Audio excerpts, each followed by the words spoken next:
Hey guys, welcome back. This is one of the simplest, most impressive things I've ever made, and it's gonna blow your mind how easy it is. Watch this.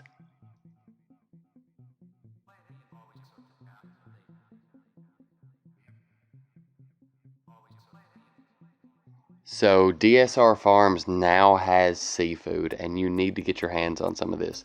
This is a red snapper, and it's super delicious and super easy to fix.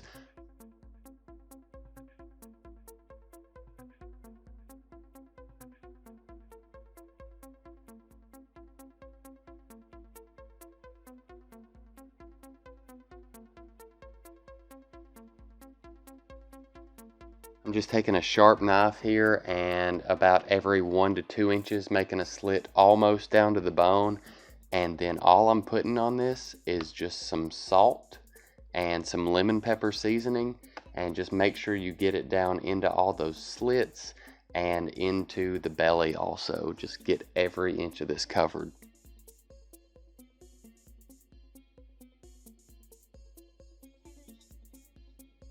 And then I'm going to pop this guy in the fridge for a couple of hours, let all that salt get good and penetrated into the meat, and get going.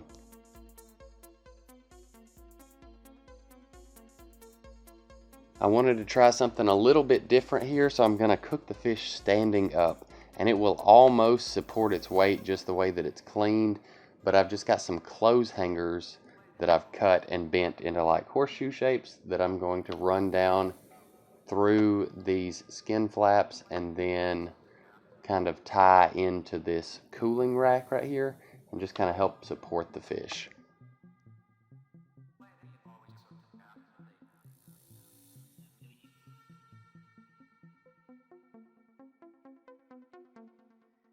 I brushed just a little bit of oil on the outside of this just to kind of help crispen up that skin. You could use melted butter here too if you wanted to.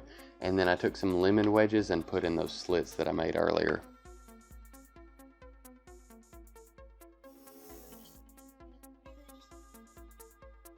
Because it's standing up and that hot air can get all the way around it, this thing cooks really fast. I cooked it at 400 degrees for about 25 minutes. You're looking for an internal temperature of 145 and it's good to go. This was super delicious, and I hope y'all give it a try, and if you do, holler at me, let me know how it turns out. Thanks for watching.